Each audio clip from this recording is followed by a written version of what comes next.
벌써 태봉이 저만치 멀어지고 낙동강둑이 먼 발치에 보일 쯤 갑자기 소양이 악을 쓰고 주저앉는다.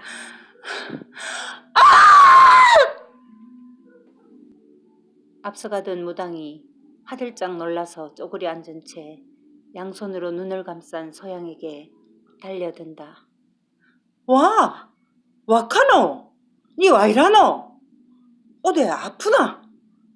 연신 소양의 팔을 잡아 흔들며 무당도 당황한다. 야야! 말 좀 해라! 무슨 영문이고? 소양은 우는 것도 아니었다. 한 차례 악쓰고 난 후에 아무 기색도 없다. 그저 숨쉬는 소리밖에 없다. 무당은 무슨 일인지도 모른 채 여전히 소양의 머리새를 만지며 동그랗게 뜬 눈으로 머리를 숙인 채 안달이던 중에 갑자기 소양이 고개를 발딱 일으켜 먼 산을 응시한다.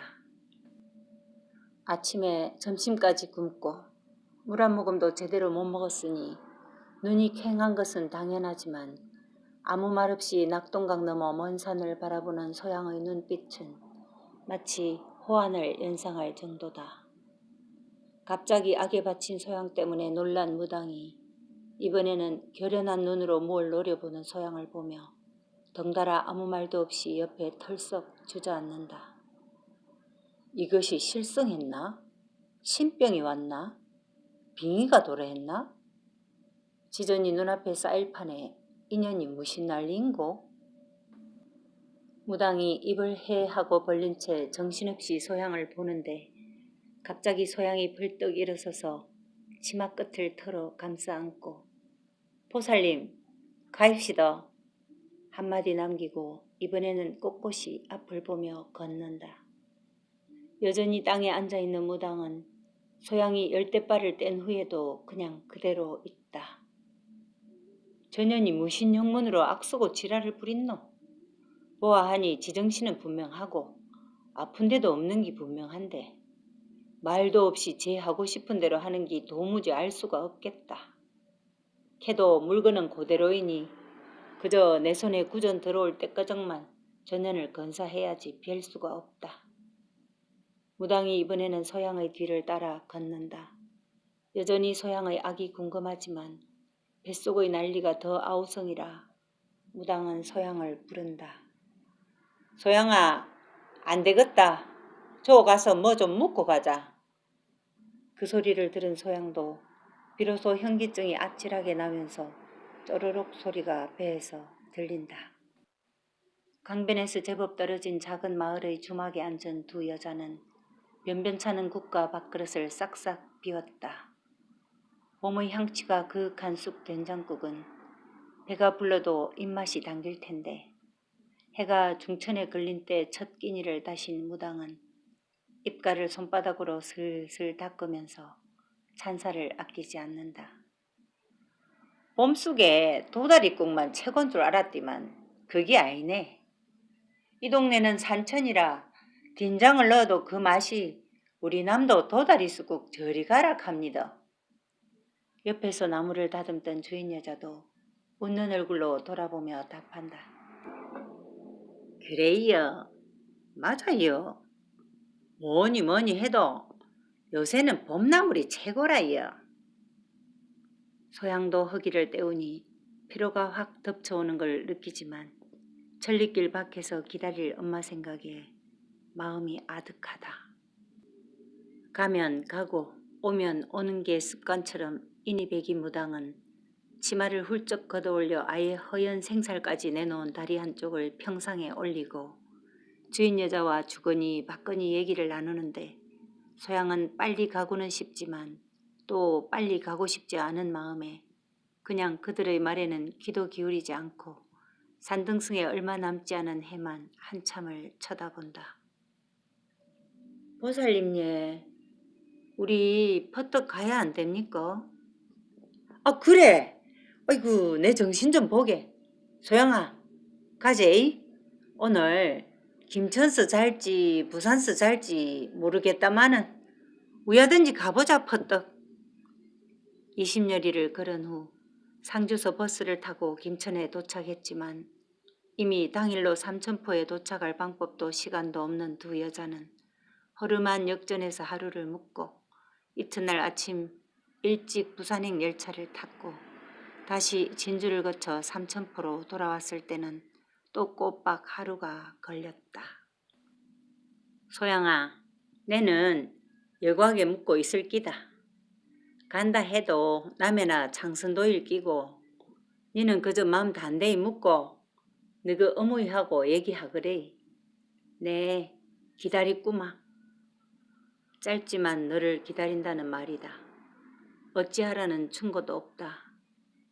그나마 무당조차 행한이 떠나고 차부에서 소양은 어디로 가나 하고 난감한 생각을 하면서 발걸음을 대포집으로 옮긴다. 무신날이고 또 저녁이 다 된 읍내는 그저 한산하다. 해풍이 시원하다. 바람에 묻어오는 소금도 달게 느껴진다. 썩은 생선 내음도 구수하다. 기룩되는 갈매기 소리도 정겹고 그저 3일 비운 고향이것만 한참이나 새롭게 느껴진다. 아지매요. 미닫이 문을 열고 들어서며 안을 보고 나지막이 부른다. 목소리를 기다리고나 있듯 와락 안방문을 열어젖힌 대포아지매는 다짜고짜 고함을 친다. 이년아, 니는 너가 엄마 생각은 꿈에도 없나? 어찌 아무 말도 없이 사나흘씩이나 집을 비워놓어 이거사? 소양이 어디를 갔다 오는지 엄마도 알 것이고 대포아지매도 알 것이다. 내놓고 말을 못해 그렇지. 이미 눈치를 다 챈 대포아지매도 가엾고 안 됐다는 마음이지 어디 소양을 나무라려고 나무라는 것은 아니다. 고무신을 돌려시는 대포아지매가 다정히 소양의 두 손을 부여잡고 더 이상 아무 말이 없다. 소양은 갑자기 설다. 숙인 고개 밑으로 눈물이 뚝뚝 떨어지고 기어이 소리까지 내고 온다. 오야, 내 안다 소양아. 대포아지매는 소양의 등을 어루며 한 손으로는 머리를 쓸어 올려준다. 손등으로 눈을 훔친 소양이 울먹이며 묻는다. 우리 어머니 이번 대구 장사는 잘 하실랍니까? 이거사, 니 때문에 너가 엄마 잠도 못 자고 묵도 안 한다. 네가 지금 엄마 장사 물을 때가 아니다 이거사. 하면서 혀를 찬다. 이번 행차는 어찌 됐답디꺼? 재차 묻는 소양이다. 니 때문에 너가 엄마는 그런 거 얘기할 정신 없었대. 퍼뜩 집에 가봐라. 소양은 난감한 표정으로 말이 없다. 여전히 대포아짐의 손에 잡힌 두 손을 보면서 다시 울기 시작한다. 어쩔까? 내가 니랑 같이 갈까? 대포아짐의 헤아리는 마음이 묻는 말이다. 소양은 울먹이며 고개만 끄덕인다. 아니다. 그게 아니다. 너그 동생들도 있는데 그할 일이 아니고 니는 여 있거래. 내가 가서 너가 엄마 데리고 오는 게 낫겠다. 고갯길도 있고 한 걸음 길을 마다하지 않는 대포아지매가 소양은 한없이 고맙다.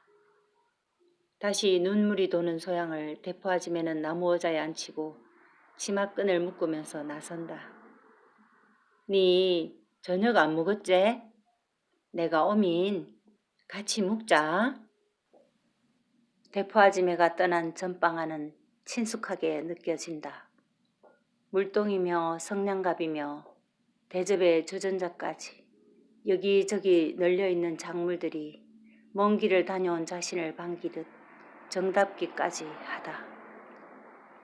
비록 막걸리에 국밥 장사를 할지언정 대포아지매는 세상의 물정을 온정으로 품을 줄 아는 인정 많은 아지매다.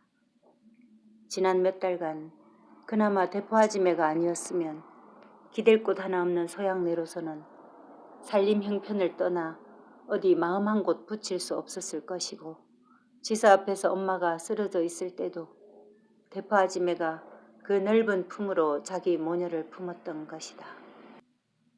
고마운 아지매라고 소양은 생각한다. 어쩌면 이 대포집 옆이나 근처에 엄마가 할 수 있는 전빵을 구하면 한결 마음도 놓이리라고 소양은 생각하며 입을 다물고 어금니를 문다. 문득 무슨 생각이나 난 듯 주머니를 뒤져보며 분주히 남은 지전이 몇 푼이나 되나 살피고 나서 소양은 황급히 문을 열고 나선다. 동생들에게 줄 먹을거리라도 살 요량이다. 아지매하고 엄마가 오기까지는 제법 시간이 남았으리라 생각하고 어두워진 장터거리를 지나 끝자락에 있는 잡화점에 들어가서 샌베이 한 보따리와 막내 향수기가 특히 좋아하는 오다마 한 봉지를 사고 보니 수중에 남은 것은 잔돈 몇 푼뿐이다. 들고 갈 것은 없다 해도 그래도 가게를 비워두고 그냥 나온 것이 마음에 쓰여 걸음을 재촉하여 돌아와 앉아서 엄마는 뭐라 할 것이며 또 자신은 엄마에게 어떻게 말을 해야 하나 하고 생각해 보지만 아무 말거리도 떠오르지 않고 굳어지는 것은 가야 한다는 마음뿐이다.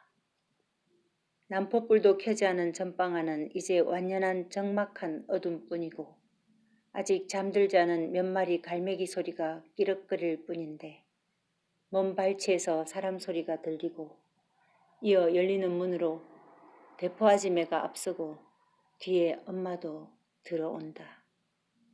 야는 불도 안 켜고 있나? 대포 아지매는 탁자에 놓인 성냥갑을 들어 불을 긋고 심지에 당긴다. 비로소 우두커니 서 있는 엄마의 모습이 소양의 눈에 들어온다. 말없이 자기를 바라보고 있는 엄마. 울지도 않고 화난 얼굴도 아니다. 아버지가 죽었다는 소식을 들었을 때의 절망의 눈도 아니다. 하지만 언제 어디선가 본 듯한 그런 엄마의 눈이다. 그래, 바로 엄마의 그 표정이다. 언젠가 동생들이 마당에서 놀다가 종락이가 던진 돌멩이가 장독대로 날아들고 그것이 간장독을 깼을 때 엄마의 황급하고 난감하고 애달던 모습이다. 지금 엄마가 자기를 그런 눈으로 보고 서 있다. 앉아라 엄마야. 소양이 정막을 깬다. 그래, 앉거라 소양아. 내가 말했듯이 세상 일은 세상 이치대로 간대이. 우리는 용 써도 다 팔자대로 가는 기라. 앉아서 소양이 얘기나 들어보제이. 대포 아지매의 말에 소양어미도 소양이 옆에 앉는다. 니 보살하고 같이 갔다 왔제? 짤막하게 묻는 엄마다. 엄마야, 내 말 들어보래. 다시 잠시 생각에 잠기던 소양이 말을 잇는다. 엄마하고 내하고 일 댕기면 우리 살 수 있나? 아버지 돌아가시고 나서 이제 삼천포서 대포 아지매 말고 누가 일을 주노? 그러고 문제끄정 엄마가 대처로 장사 댕길 낀데 또 동생들 공부도 시켜야 되고 어째야 되노? 무조건 보살님한테 화만 낼 게 아니고 내도 생각해 봤는데 그만 보살님 말대로 내 할 끼다. 엄마야도 내 하자는 대로 그만 하제이. 끝말을 마치고는 옆에 앉은 엄마에게 몸을 돌리는 소양이다. 아이고 이 일을 어쩌고 오사시럽게 남의 집에 시바지로 딸년 보냈다고 동네에서 뭐라 갈끼고 응? 소양어미는 그제야 눈을 크게 뜨고 다그친다. 엄마야. 날카롭게 엄마를 부르며 소양이 엄마의 손을 잡는다. 대포 아지매는 아무 말 없이 맞은편 걸상에 앉아 두 모녀를 보고 있다. 우사한다고? 우리는 벌써 그거 다 했대이. 동네? 엄마야, 우리한테 동네가 어디 있노? 씨바지가 아니고 끝순이 언니 멘치로 시집가서 장날 장사 하루 나오면 더 낫나? 안 그러면 가 동생 멘치로 서울 가서 돈 번다고 무슨 일을 하는지도 모르게 돌아댕기는 게 나을까? 여기서는 우리 힘이 아니면 못 산대. 우사고 동네고 다 소용없는 기라 엄마야. 엄마 머리에 아무리 무거운 보따리가 있어도 우리 아이면 아무도 안 내려준대. 종락이가 크도록은 내도 엄마하고 같이 돈을 벌어야 할 낀데 함신에 그치 줄 돈도 안 주는 데가 이 아이가. 캐서 내 이번에 엄마한테 전빵 하나 채리 줄 끼다. 대처로 댕기지 말고 동생들도 키우면서 아침에 옆에서 장사하고 있거래. 네, 꼭 돌아와서 엄마하고 같이 장사하면서 살 끼다. 맞은편에 앉아있던 대포 아지매가 일어서며 소양어미의 곁에 조용히 앉으며 소양어미의 손을 꼭 잡고 입을 연다. 소양아, 네 마음은 내도 안다. 알제. 걔도 소양이 말을 듣고 보이. 또 달리 생각도 든대이. 자가 반품 팔던 아가 아이네. 철이 들어도 아주 단디 들었다 아이가. 장사고 전빵이고 그게 문제가 아니고 자가 죽은 아바이 대신에 집안 생각하고 동생들 생각하는 게 참 기특타. 소양어미는 그저 아무 말이 없다. 그렇다. 그랬었다. 빨갱이가 뭔지는 몰라도 그 이름이 난 후로는 동네 사람들뿐만 아니라 삼천포 안에서는 모두 자기들을 무슨 벌레 취급하듯 피해 다니지 않는가. 서너 번 대구로 건어물을 이고 다녔지만 안 해본 장사라 겨우 몇 푼 남기고 말았고 안 하자니 당장 5입을 감당할 일이 없고 하자니 또한 자신도 서지 않는 입장 아닌가. 엊그제 배 아파 낳은 딸년이 언제 저리 컸는지 남의 집에 씨를 받아주러 가겠다고 그리고 그 돈으로 집안을 돌보겠다고 다시 죽은 서방 생각이 간절히 나는 소양어미다. 아지매 우리 집에 갈랍니다. 고맙심대 아지매요. 소양어미가 일어서며 말한다. 갈랍고? 여서 내캉 저녁 먹고 가래. 내도 아직 저녁 전이다. 아이라이에 아들만 낳아놓고 와서 가야지. 소양아 가자. 소양어미의 재촉에 소양도 과자 보따리를 챙겨들고 나선다. 아지매 내일이 장이지예? 지가 올게예? 소양이 등 뒤로 말하자. 너가 엄마도 와야 된대. 요새는 날이 좋아서 장이 애벅 큰 기라 바쁠 끼다. 대포 아지매가 문간에서 둘을 배웅하며 대답한다. 어둡긴 해도 돌멩이 뿌리까지 훤히 꿰고 있는 길이라 둘은 불편 없이 성큼성큼 걸으며 덕호로 올라간다. 둘 다 말이 없다. 세상의 요동에 지친 소양어미도 소양의 말 맞다나 우사고 남의 이목이고 간에 지금으로서는 소양의 말에 그저 끌려가고 있다. 그것이 어미로서 부끄러워 할 말이 없다.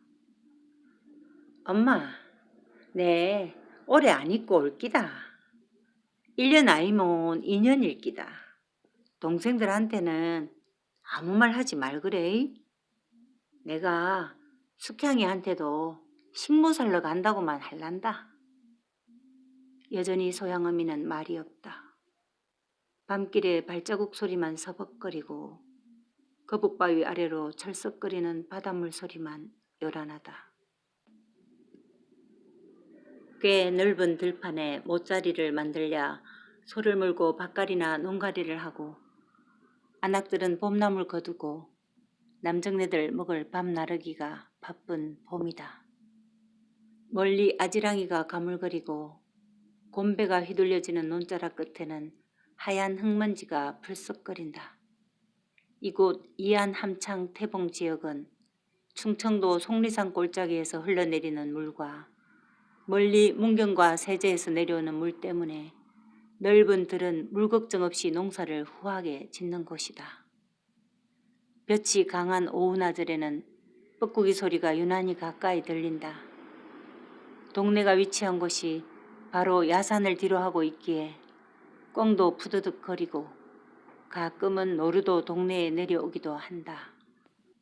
여보, 여태 비워두고 이제 넘어가기 직전인 별채를 뭐 때문에 돈 들여서 고치는 거요? 태섭의 이해할 수 없다는 표정이다. 그리고 요새 손이란 손은 다 들로 밭으로 나가 있는데 어디 가서 일꾼을 구한단 말이요? 그래서 며칠 전에 사당 수리하실 때 지 몫을 보고 별채 일도 부탁하라고 제가 말씀드렸지 않습니까? 보민이 일하기도 수월할 것이고 그래도 기와를 이고 있어서 속에 든 목재는 든든할 겁니다. 그저 벽이나 손보고 부엌이며 구들이나 다시 들이면 한 살림 충분히 살 수 있을 겁니다. 부부는 파릇파릇 잡초가 송송이 솟은 별채 마당에서 허물어진 별채를 보며 서 있다. 한 살림? 아니, 누굴 한 살림 차려준다는 거요? 의아한 듯 태섭이 묻는다. 동서를 살림을 내줘야 하겠습니다. 지난번 노병구 때문에 서방님하고 동서가 살림을 놨으면 하고 바라기도 했고 또 이제는 분가를 할 때도 됐습니다. 영감도 스무마지기 논을 따로 서방님한테 돌리도록 하세요. 그리고 이제는 영감도 집안일에 서방님 대신에 직접 신경도 좀 써야겠고요. 눈이 왕방울같이 커진 태섭이다. 아니 부인, 여태 잘 살고 집안 살림도 재수씨가 다 알아서 하고 태광이는 장차 광수가 크면 저절로 장손이 될 것이라 다 제일같이 하고 있는데 갑자기 땅에다가 분가라니요? 큰 소리는 아니지만 모처럼 목청을 약간 키워서 따져본다. 태섭으로서는 자기 보고 집안일에 신경 쓰라는 마누라의 말부터 거슬린다. 삽자루 한번 잡아보지 못하고 살아왔고 눈두길도 제대로 걸어보지 않았는데 갑자기 들판으로 내몰려는 마누라의 어중이 잠옷 의심스러울 수밖에 없다. 영감의 그 말을 듣는 둥 마는 둥 여전히 태연한 자세로 대청을 기웃거리고 걸음을 옮겨 이곳저곳을 훑어보는 마누라는 마치 결론이 난 어조로 답한다. 지 몫을 보고 내일 좀 오라고 하세요. 일하는 김에 소 우리 옆쪽에 있는 방구들도 다시 놔야 할 겁니다. 그 방은 불을 안 넣은 지 하도 오래돼서 보나 안 보나 속이 무너졌을 겁니다. 말을 마치고는 옆에서 머뭇거리는 영감은 안중에도 없다는 듯 그냥 발걸음을 돌린다. 태섭도 마누라의 뒤를 따라 두 집을 나눈 담을 돌아서 집으로 가면서 불편한 심기로 다시 묻는다. 아니 여보 마누라, 금방 태광이를 분가시킨다고 하고서 또 그 밑에 방을 새로 고친다고도 하고 도대체 빈 방 2개를 둬서 누굴 묵힐 참이요? 그러고 내는 농사일 못하는 거 당신도 잘 알 낀데 왜 그래요 갑자기? 담을 돌아서 두 사람은 금방 소설대문을 들어섰다. 돌계단을 올라서기 전에 큰아지매는 조용히 돌아서서 태섭을 보며 입을 연다. 영감, 당신도 이제 종손 노릇 제대로 하셔야지요. 만일 영감이 종친회의에서 종손에서 밀려나기라도 한다면 지금 붙이던 종토는 다 남의 땅이 됩니다. 나도 들었습니다. 지난번 종친회의에서 태우가 들어서 환란을 일으키고 말썽을 피웠다고. 물론 핏줄로야 종손은 하나뿐인 영감이지만 요즘 시대가 시대인지라 회의에서 투표를 한다면 그걸 누가 맡겠습니까? 집안의 어른들이 감히 첩의 자식을 종손으로 만들겠소? 그런 걸랑 아예 걱정도 마시구려 마누라는. 태섭이 미간을 찌푸리며 답한다. 태우라는 자는 따지면 태섭의 배다른 형제지만 그의 어미가 첩으로 들어온 기생 출신이라 태섭의 아비가 죽은 후에도 제대로 재산 쪼가리 하나 받지 못한 채 20리길 밖에 있는 척동리에 살고 있다. 그런 그가 여간한 권모술수꾼이 아니다.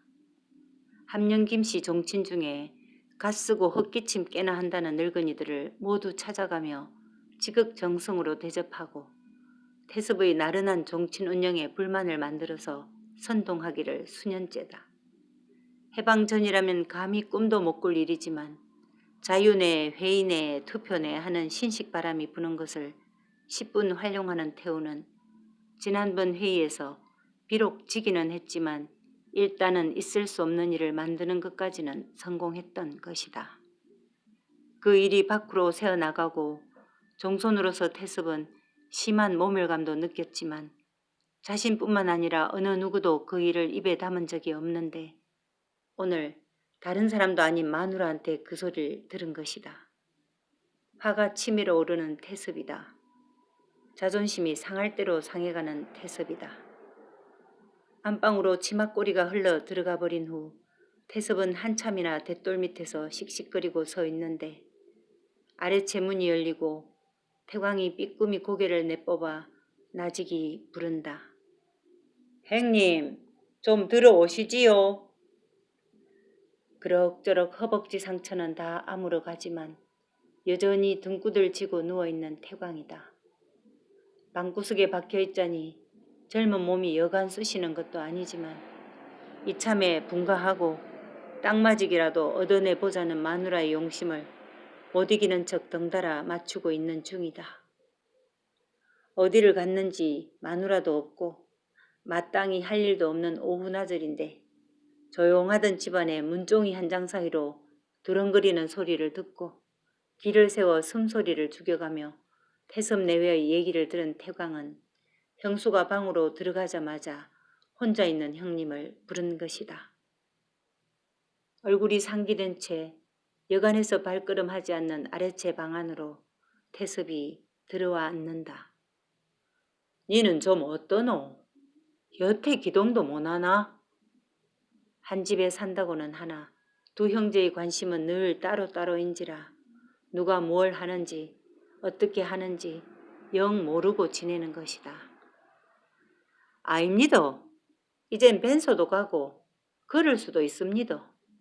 그런데에 아까 그냥 들리서 들었는데 행수님이 우리 분가해 준다 쿠는기 정말입니까? 주머니에서 담배 하나를 뽑아들고 성냥갑을 찾느라 고개를 이리저리 돌리는 태섭이 동생이 묻는 말에는 대답도 않고 성냥 어디 있노? 하고 얼굴을 찌푸린다. 행님 뒤에 재떨이하고 성냥 있습니다. 태섭의 얼굴을 쳐다보며 대답을 기다리는 태광은 속이 여간 기쁜 게 아니다. 그동안 마누라 등살은 고사하더라도 자신은 한도 끝도 없는 집안일을 도맡아 하지만 손에 마땅한 지전 쪼가리 한 장도 없는 것이 늘 불만이었는데 만일 아까 들은 분가가 이제 사실로 이루어진다면 자기 논에 자기 손으로 농사 짓고 가을이면 제법 자기 돈도 들어올 것이 그저 꿈 같기만 하다. 말이 종갓집 형제지 사실 태광은 세경 주지 않는 머슴이었고 그의 마누라는 그저 부엌대기에 지나지 않았다. 언제부터 그런 관계가 이루어졌는지 모르지만 확실한 것은 저 안방 차지하고 있는 형수가 부모님이 돌아가신 후 집안의 모든 경제권을 손아귀에 넣고 나서부터였다. 이상하리 많지 형수의 말이나 눈길에 짓눌려서 자신도 마누라도 도대체 무엇 하나 의견을 내놓을 수도 없었고 그저 끌려가며 살기를 벌써 10년 하고도 한두 해 더 넘었겠다.